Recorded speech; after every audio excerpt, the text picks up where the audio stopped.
Assalamualaikum warahmatullahi wabarakatuh. Halo semua, kembali lagi di channel Raider Manhwa. Kali ini Mimin akan melanjutkan sebuah komik yang berjudul Sang Iblis Pemakan Jiwa. Dan apabila kalian masih bingung dengan alur ceritanya, kalian bisa cek deskripsi atau langsung saja menuju playlist yang ada di halaman channel ini untuk memulainya dari part 1. Tanpa basa-basi lebih jauh, mari kita masuk di part 19. Cerita dimulai ketika hari sudah pagi. Terdengar semua orang yang berada pada kediaman tembok emas telah memulai aktivitas mereka yang seperti biasanya. Sama halnya dengan Soso, di saat itu ia baru saja terbangun dari tidurnya dan bersiap untuk memulai hari itu dengan menyiapkan segala sesuatu yang diperlukan oleh Taisan. Dengan mata yang masih mengantuk, Soso teringat dengan sebuah pesan yang akan ia kirimkan kepada ibunya. Ibu, aku berharap kalau ibu baik-baik saja, dan ibu sama sekali tidak usah mengkhawatirkanku karena aku baik-baik saja. Saat ini aku mendapatkan sebuah tugas untuk pergi menuju aliansi Martial Hubai. Jadi sepertinya untuk sementara waktu aku tidak bisa mengirimkan sebuah surat kepada ibu. Apakah ibu tahu kalau aliansi Martial Hubai adalah sebuah tempat yang sangat hebat? Dan aku sama sekali tidak percaya kalau aku akan bisa mengunjungi tempat itu bersama Tuan Muda. Selain itu, kami juga telah kedatangan 2 orang tabib yang sangatlah luar biasa. Akan tetapi, apakah ibu percaya kalau mereka sama sekali tidak mampu untuk melawan Tuan Muda? Entah kenapa, aku pun merasakan kalau ini sangatlah menakjubkan. Tuan Muda yang dianggap begitu lemah oleh semua orang saat ini telah berubah menjadi seseorang yang begitu luar biasa. Kemudian, setelah menyelesaikan tugas harianku, aku pun langsung merebahkan tubuhku ke atas ranjang untuk melepaskan rasa lelahku. Tetapi ketika aku sedang tidur, tiba-tiba saja aku pun telah mendengar kalau Tuan Muda dan juga kedua tabib telah berjalan menuju kepada sebuah ruangan yang tidak jauh dari ruanganku. Di saat itu yang aku dengar kalau kedua tabib langsung berteriak dengan sangat keras, yang seakan-akan kalau mereka telah melakukan sebuah latihan yang sangat aneh. Karena aku begitu penasaran dengan apa yang mereka lakukan, aku pun langsung membuka jendelaku untuk memastikan apakah mereka baik-baik saja. Namun yang aku lihat, sebuah tempat yang mereka gunakan untuk pelatihan telah memancarkan cahaya terang yang sangat mengerikan. Di saat itu aku pun bertanya-tanya latihan apa yang diberikan oleh Tuan Muda sampai-sampai mereka berdua langsung berteriak seperti itu. Akan tetapi ketika hari sudah pagi, yang aku lihat kalau Tuan Muda telah berubah menjadi lebih sehat daripada yang sebelumnya. Namun yang membuatku merasa menjadi aneh adalah ketika aku menyadari kalau kedua tabib itu telah berubah menjadi lebih muda. Ketika kami sedang makan, sambil tersenyum, Tuan Muda mengatakan kalau para tabib jauh lebih nikmat daripada para pelacur. Sontak, aku pun sangat terkejut setelah mendengar Tuan Muda yang mengatakan sesuatu yang seperti itu. Meskipun Tuan Muda adalah seseorang yang sangat luar biasa, akan tetapi dia selalu saja mengatakan sesuatu yang mengerikan. Ibu, kau harus tahu kalau aku di sini baik-baik saja karena aku telah menghabiskan semua waktuku bersama orang-orang yang sangat baik. Jujur saja, dulunya aku merasa kesepian karena aku hanya seorang diri di dalam rumah ini. Tetapi sekarang aku pun merasakan kalau aku memiliki keluarga baru yang begitu baik dan juga menyenangkan. Wahai ibu, aku akan kembali mengirimkan sebuah surat kepada ibu ketika aku sudah kembali pada kediaman keluarga tembok emas. Jadi aku berharap kalau ibu tidak usah terlalu mengkhawatirkanku karena aku baik-baik saja. Setelah menuliskan surat itu untuk ibunya, ia pun langsung membaringkan tubuhnya di atas tempat tidurnya. Lalu sambil menatap langit-langit ruangan kamarnya, Soso bergumam, "Jujur saja aku begitu rindu kepada ibu karena kita sudah sangat lama tidak bertemu lagi. Ibu, aku berharap kalau ibu akan selalu menjaga kesehatanmu." Cerita berpindah ketika hari sudah semakin malam. Taisan langsung berkunjung ke bordel pavilion bunga putih. Namun tujuan utamanya bukan untuk bersama para wanita, akan tetapi yang ia inginkan adalah untuk mendengarkan sebuah informasi yang dikumpulkan oleh Sekte Hao. Taisan berkata, "Katakan kepadaku, apakah kau telah melakukan penyelidikan dengan benar?" Sambil berlutut, wanita itu berkata, "Wahai Tuan Muda, bukankah aku sudah mengirimkan sebuah informasi yang aku kumpulkan kepada Anda?" Taisan kembali berkata, "Bukan itu yang aku maksud, tetapi yang aku tanyakan adalah tentang orang-orang yang mencoba untuk mengintaiku. Jadi katakan kepadaku bagaimana informasi penyelidikannya."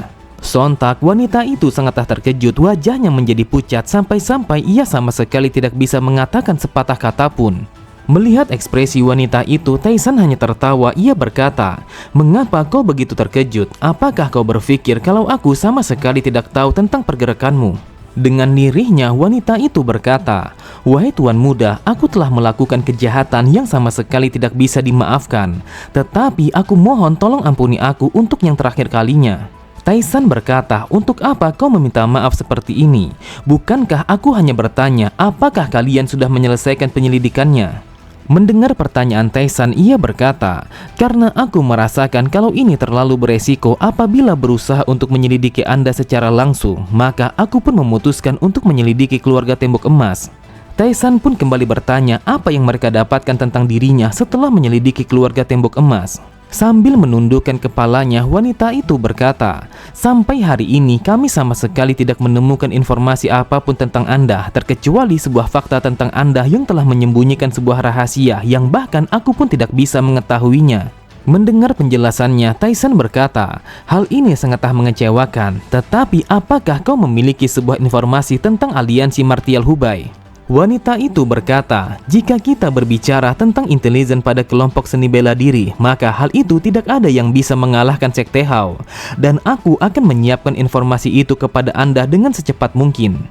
Terlihat Taisan langsung tersenyum. Ia berkata, "Aku memintamu untuk memilih beberapa orang yang layak untuk menemaniku karena aku akan pergi menuju aliansi Martial Hubai." Kemudian ia pun memerintahkan kepada wanita itu untuk mengambil sebuah pena dan juga selembar kertas. Lalu Taisan langsung menuliskan sebuah teknik rahasia di atas kertas itu tanpa adanya kesalahan dari setiap kata yang ia tuliskan, yang seakan-akan kalau teknik itu telah berada di luar kepalanya. Setelah menyelesaikan tulisannya, ia pun langsung melemparkan kertasnya kepada wanita itu. Terlihat wanita itu begitu heran karena ia sama sekali tidak mengetahui apa sebenarnya yang dituliskan oleh Taisan dengan cara yang begitu cepat. Akan tetapi wanita itu langsung terdiam, wajahnya langsung menegang setelah membaca tulisan Taisan. Lalu ia bergumam, "Meskipun hanya sekilas, tetapi aku pun mengetahui kalau ini adalah sebuah teknik langkah bayangan yang asli, yang mana ini adalah teknik rahasia Sekte Hao yang telah menghilang." Taisan berkata, "Aku yakin kalau kau pastinya menyadari kalau ini bukanlah segalanya dari teknik rahasia itu. Akan tetapi jika kau mau bersyukur, maka kau harus memanfaatkan teknik itu dengan sebaik mungkin. Jadi tunjukkan kepadaku sebesar apa kemampuanmu. Dengarkan aku baik-baik, jika kau memang layak dan juga bisa menguasai teknik itu, maka ada kemungkinan kalau kau akan menjadi sang pemimpin Sekte Hao selanjutnya." Sontak wanita itu sangatlah terkejut, matanya berbinar ketika mendengar Taisan yang mengatakan itu. Ia berpikir, jika aku menguasai teknik ini, apakah mungkin kalau aku akan bisa menjadi sang pemimpin Sekte Hao? Cerita berpindah pada keesokan harinya. Terlihat sebuah kereta telah bersiap membawa Taisan dan juga yang lainnya untuk menuju aliansi Martial Hubai. Pada sisi yang lain, terlihat Taiso dan juga sang jenderal telah memperhatikan rombongan Taisan yang telah bersiap untuk pergi meninggalkan kediaman mereka. Namun Taiso begitu heran ketika mendengar sebuah keributan yang terjadi di antara para tabib. Di saat itu yang ia lihat kalau Huayun dan juga Huang Di telah berdebat untuk membuktikan siapa yang hebat di antara mereka berdua. Taiso berkata, "Akhirnya hari yang dinantikan telah tiba. Awalnya aku berpikir kalau dia selamanya akan menjadi anak kecil. Jujur saja, aku pun begitu bangga kepadanya setelah melihatnya pergi menuju aliansi Martial Hubai demi menjalankan tanggung jawab keluarga ini. Namun, meskipun dia telah menunjukkan peningkatan di dalam segala hal, akan tetapi aku begitu penasaran apakah kesehatannya baik-baik saja." Sambil memberi hormat, sang jenderal berkata, "Saat ini Tuan Muda sudah memiliki 2 orang tabib yang terbaik di masa ini.